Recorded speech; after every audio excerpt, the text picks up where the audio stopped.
Salut à tous, c'est Boulipette. Aujourd'hui on va faire une vidéo sur un nouveau copain qui est arrivé il y a 5 semaines. Allez hop, c'est parti, générique.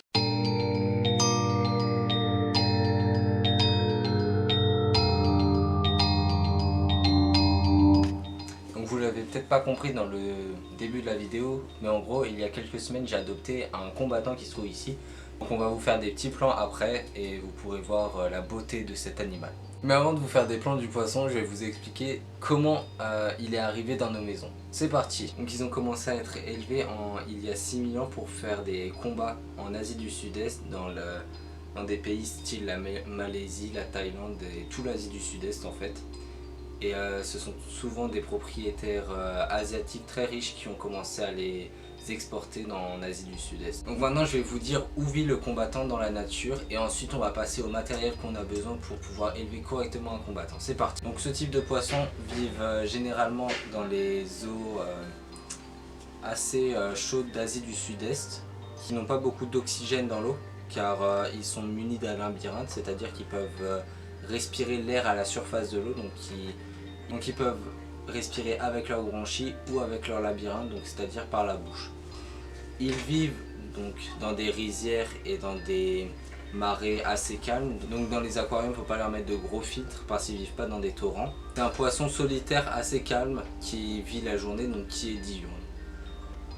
Donc maintenant ce qu'on va faire c'est qu'on va parler du matériel qu'on va avoir besoin pour élever correctement un combattant. Donc maintenant avant de vous parler du matériel, il faut que vous sachiez qu'on va vous faire des plans de l'aquarium juste après et vous expliquer un petit peu tout ce qu'on a mis dedans. Donc pour pouvoir loger votre combattant correctement, vous allez devoir le mettre dans un aquarium. Minimum 15 litres, maximum il n'y a pas de maximum.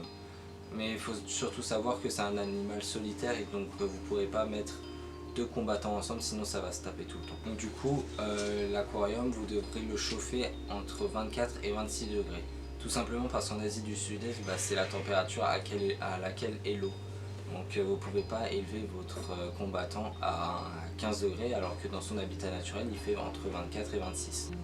Donc du coup l'aquarium vous allez devoir l'éclairer tout simplement parce qu'on va venir sur un point après assez important, ce sont les plantes. Les plantes vous devez en avoir, vous n'êtes pas obligé d'en avoir mais c'est toujours mieux d'en avoir pour le poisson, tout simplement parce que c'est là-bas qu'il va se cacher. Donc une remplette que vous allez laisser allumer 7 heures par jour pendant 2 mois, puis au fur et à mesure vous allez augmenter de 15 minutes pour arriver à 10 heures par jour. Donc pour les fils, vous pouvez partir sur deux filtres, donc soit le filtre à exhausteur qui se branche sur une pompe à air, soit le filtre classique qui se branche sur l'électricité. Maintenant moi je vais vous montrer deux filtres, celui que j'utilise pour mon combattant et le filtre à exhausteur que j'utilise pour mes crevettes. Donc là vous avez le filtre à exhausteur juste ici, donc c'est un filtre avec de l'air qui est envoyé dans la mousse. Puis avec aspiration, l'eau passe et puis ça fait un cycle et ça part dans le tuyau. Ici vous avez un filtre classique qui est relié sur une prise électrique qui envoie du courant qui fait, enfin bref, un filtre classique. Vous pouvez aussi voir le combattant au passage.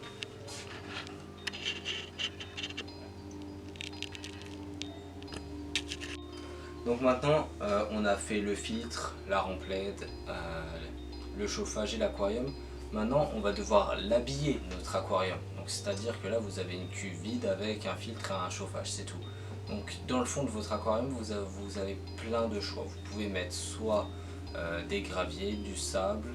Et moi ce que j'ai décidé de mettre c'est du sol technique. Donc le sol technique que j'ai utilisé, vous commencez à le connaître, c'est le même sol technique que pour les guppies.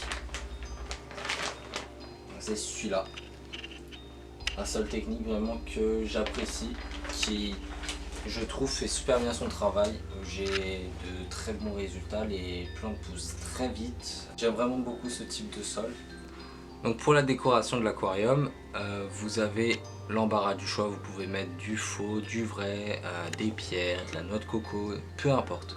Donc là vous pouvez voir une des noix de coco que j'ai fait dans mon tuto comment faire une cachette en noix de coco. Et derrière vous avez plein de plantes, d'accord. Donc alors les plantes je connais clairement pas leur nom, donc je pourrais vraiment pas vous dire le nom des plantes, mais je peux juste vous dire que ça c'est une bouture que j'ai fait de l'aquarium de mes crevettes qui est juste ici. Et les deux plantes qui sont là, donc derrière ici et ici la genre de petite salade, c'est tout simplement des plantes que j'ai achetées en jardinerie ou en animalerie, un des deux. Et ici, la plante qui est là, c'est une plante que j'ai trouvée dans un plan d'eau près de chez moi, donc que j'ai récupéré, que j'ai décidé d'essayer de faire pousser. Donc je sais pas ce que ça donne pour l'instant, je trouve. Les feuilles commencent à devenir transparentes, donc je sais pas si c'est bon signe ou pas. De toute façon, dans le plan d'eau, je pense pas qu'elle allait continuer à pousser avec tous les enfants qui traînaient. Je pense que la plante allait être déchirée en moins de deux. Donc voilà, là vous pouvez voir le petit poisson. Donc c'est un half moon et au niveau des phases, on va y venir juste après. Donc du coup, en dernier lieu, vous allez avoir besoin de ça. C'est de la nourriture spéciale pour combattants. Donc c'est de la nourriture spéciale pour combattants. C'est vraiment complet, il y a tout pour pouvoir faire grandir correctement votre combattant. Donc vous avez plusieurs marques, moi j'ai pris ça, bon, voilà. Il y a plusieurs marques, il y a JBL qui en fait, il y a clairement des tonnes et des tonnes de marques qui font ça. Vous pouvez aussi le nourrir avec des vers de vase, alors ça il va kiffer, des artémias vivantes. Vous pouvez le nourrir, si vous lui donnez de la nourriture vivante à votre combattant, il va être le plus heureux du monde. Donc maintenant on va parler des phases chez les combattants. Donc moi c'est un half moon, je vais pas vous parler des autres phases parce que y en a vraiment trop. Et donc du coup ce que je vais faire, c'est que dans la description, je vais vous mettre un lien PDF pour pouvoir trouver toute une fiche sur tous les combattants et toutes les phases. Donc moi je l'ai là, donc c'est une phase comme ça, il y a 9 feuilles en tout. Donc il y a 9 feuilles en tout. Et si ça vous intéresse un peu plus, je vous le mettrai en lien. Donc j'espère que cette vidéo vous aura plu. Si c'est le cas, n'hésitez pas à lâcher un pouce bleu, à commenter et à partager la vidéo. Maintenant je vais vous laisser sur quelques plans qu'on a filmé du combattant. Allez, je vous dis à dans 2 semaines. Allez, ciao!